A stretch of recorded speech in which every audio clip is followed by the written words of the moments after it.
So let me ask you this question. Why do you think that going off-grid, being self-sustainable, the tiny house movement, tiny house life has just been blowing up over the last probably 10 years or so, and even more so over the last 5 years, I would say.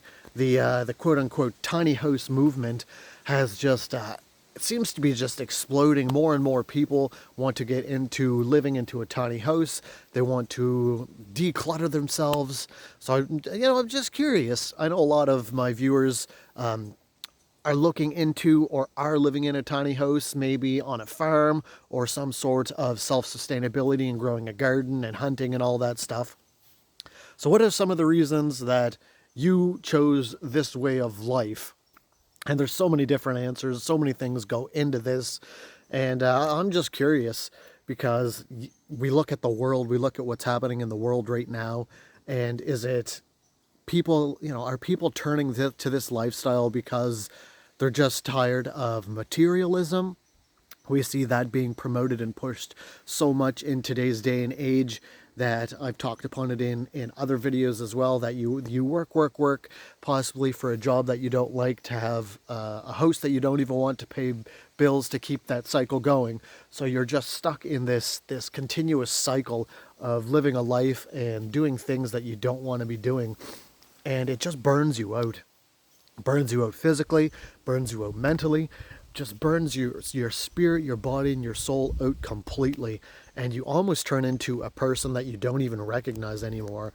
So, what do you think that that's part of the reason? I mean, most certainly it is, but it's I think that's one of the big reasons. People now are realizing that we should be probably getting back to simpler things, and that's not to say that jobs and everything are not good, because obviously you need money, you need to work, you need to do these things. But to have a job and to have this big house and to have this big mortgage just for the sake of keeping up with the Joneses, I think that a lot of people are catching up and catching on to the rift kind of thing. That's not what it's all about, because I have a 12 by 12 cabin, and there's not a lot of room, but it has everything that I need to live. Maybe not comfortably live in all aspects of the word, but everything that I need: roof over my head, wood stove to keep me warm, and a cupboard to keep food in. So I think that's a big reason.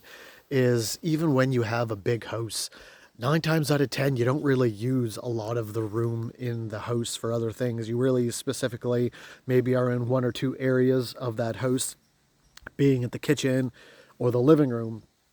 So I think people are just fed up with it. They don't want to. They don't want to continue the paradigm of working to pay bills, working to live, and just having your life for corporate and jobs and all that such.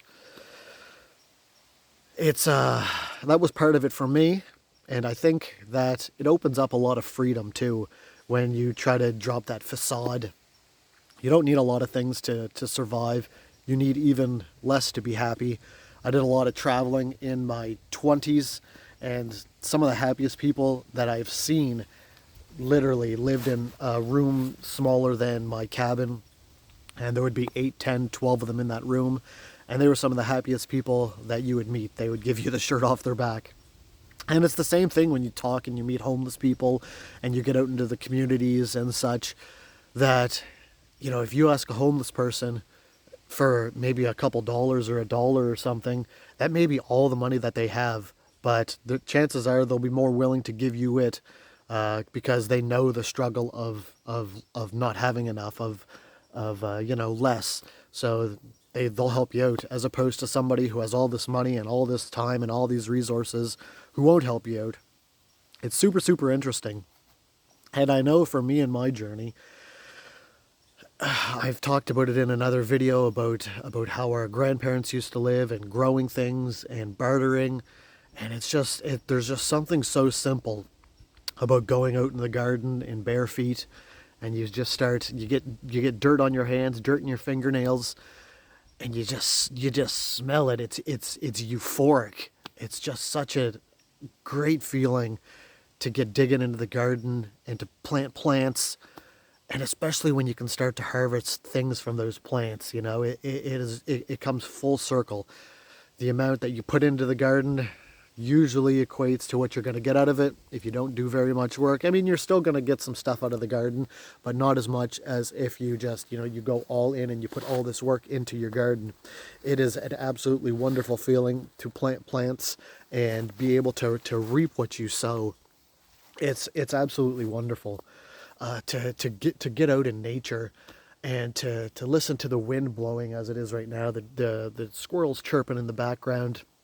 You can get out and smell the rain coming, and maybe you live by the ocean, and when the wind blows, you get a salty, sweet, almost ocean breeze that comes in, and it's just the little things, I think, that make it so much more better than what we're spoon fed that we think that we need.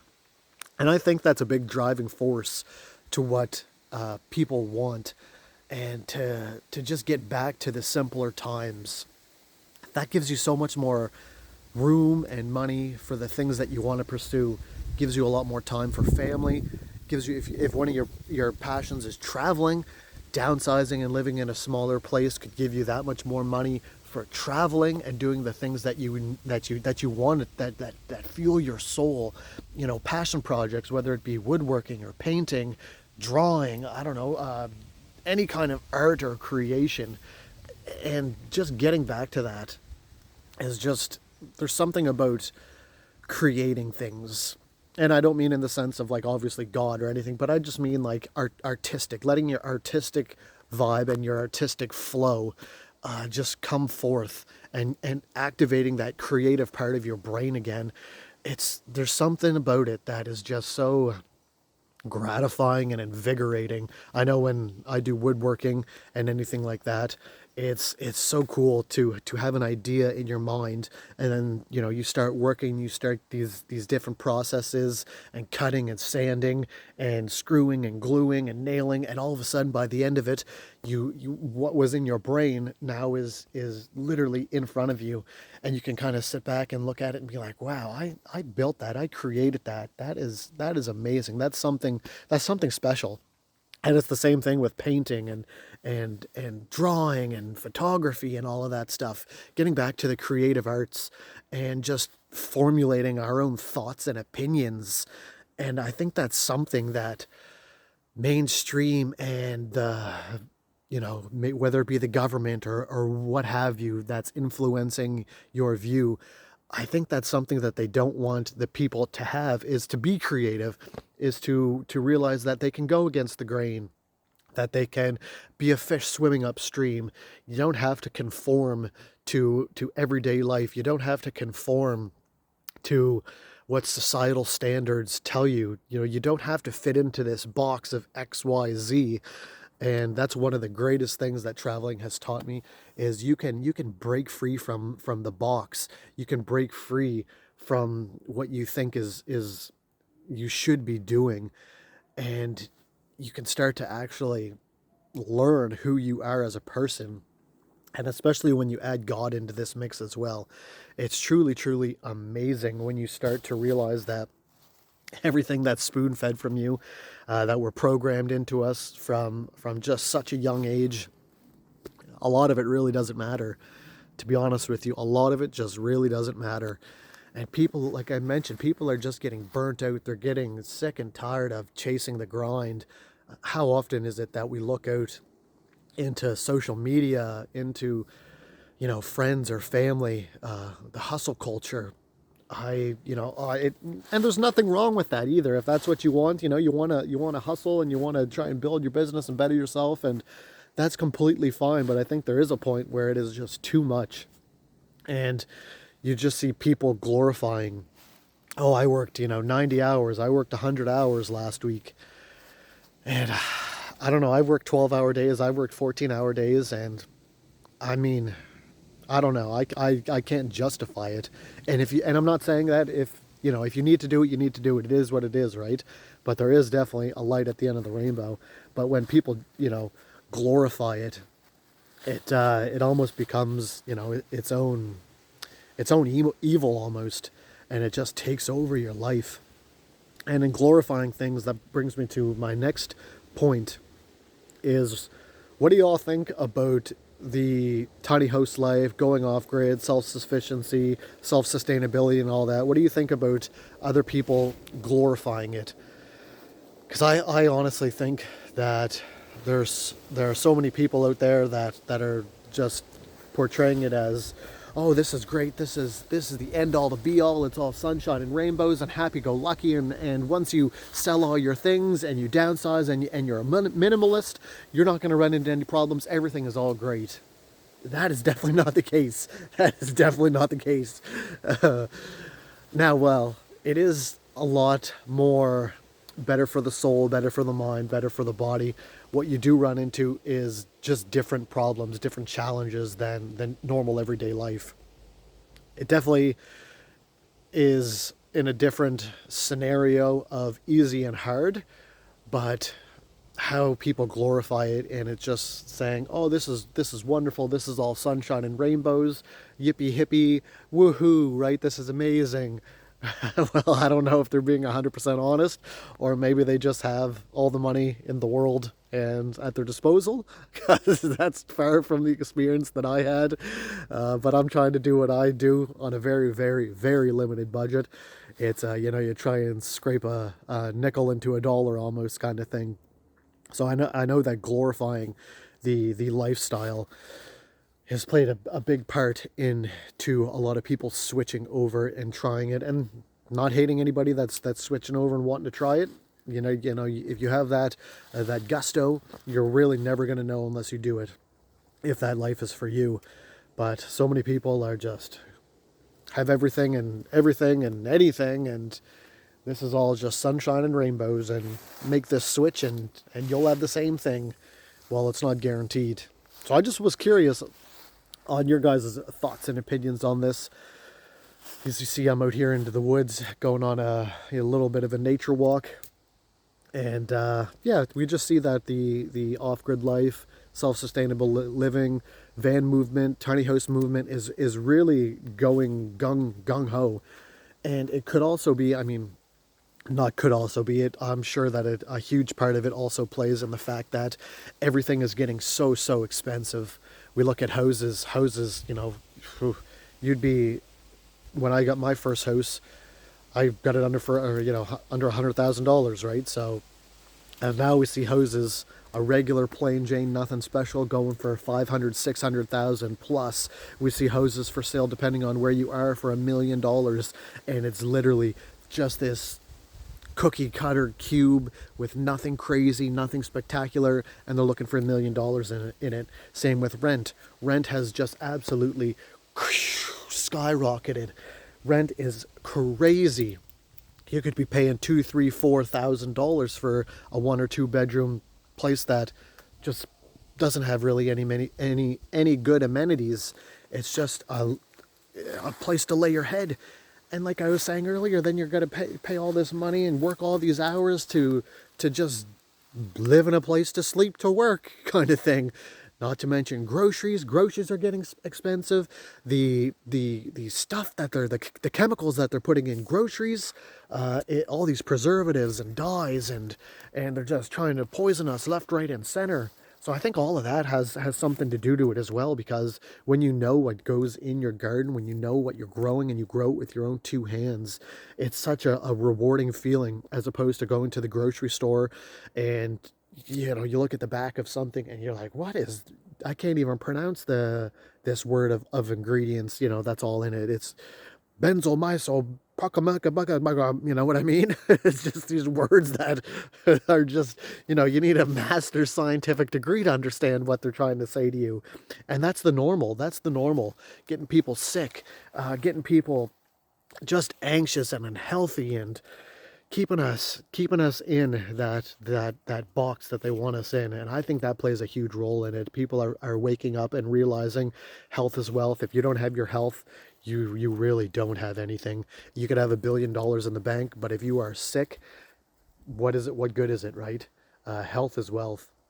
And I think all of these factors playing into one another, people are just waking up and realizing, wow, what I thought I really wanted, I don't really want anymore. This American dream, this Canadian dream, this European dream that was sold to us is so far from what it used to be back in the day, where you could actually afford a house, where you could actually have moral values and not be ostracized from society, where one person in a household could be the breadwinner for that household. The man could have a job and provide for his wife and his kids, buy a nice house, buy a nice car, and still have money left over, have time to go off in the summers for vacations and do all of these fun and amazing things, when people are just struggling to survive nowadays, struggling to make ends meet. A lot of people are having to choose, well, what is it going to be this month? Do I pay my rent? Do I buy groceries? Do I keep my car insurance on? I can only do 2 of the 3 of these things, so which one am I going to do? So some people are canceling car insurances, canceling their car because they can't afford gas, they can't afford insurance. Some people are not eating, until their next paycheck because they can't afford to eat. Some people are canceling prescriptions and going without their medicine that they need because they can't afford medication. And it's just a crazy, crazy time we're living in. So I can definitely see why people want to get back to a more simple way of living, a more connected way of living, because this way of living, you are more connected. Once you start growing food, you are connected with the food that you are growing. If you start hunting, or if you hunt, you are more connected with the food that you are hunting for, as opposed to just going to a grocery store and getting meat and picking it up and not realizing where it came from, how they raised the animal, how they butchered it, and all that stuff that goes in it. You are more connected. If you have chickens, you are more connected when you eat your eggs and when you take care of your chickens. And it just goes throughout the board with all this stuff, that you are just more connected with everything. And it just, people want it. People just want that simplicity, I think. They hear these stories about our grandparents and great-grandparents, and it's really, really pulling at some strings inside, I think, on a lot of people, because I see so many comments saying, oh, that is amazing. I wish I could do that. I wish I could do this. This is my goal to do this. And if it's your goal, get out there and do it. Make it happen, Captain, kind of thing. It is definitely, definitely doable in wherever you are in life. And people really resonate with that, just getting back to the simple things in life. And yeah, life has just gotten so busy, so fast, so full, so dark in a lot of areas, that getting back out in nature, growing your food, hunting your food, getting back to more simplistic values, getting back to morals and caring and loving people and helping your neighbor and doing all this is really appealing to people. So let me know in the comments below what your thoughts on this are. If you are into a tiny house, why did you want to go into your tiny house? If you want to start tiny house living, or going off-grid or stuff like that, well, why is it that you want to do these things? If you maybe are on a farm, if you have a garden, if you hunt, why is it that you want to do these things? I'm just super, super, super curious at what y'all are thinking. See the trail there? I'm going to continue on my walk, and we'll see y'all back here at Maple Monkey Homestead, back for another episode. God bless y'all, and have a wonderful rest of your weekend.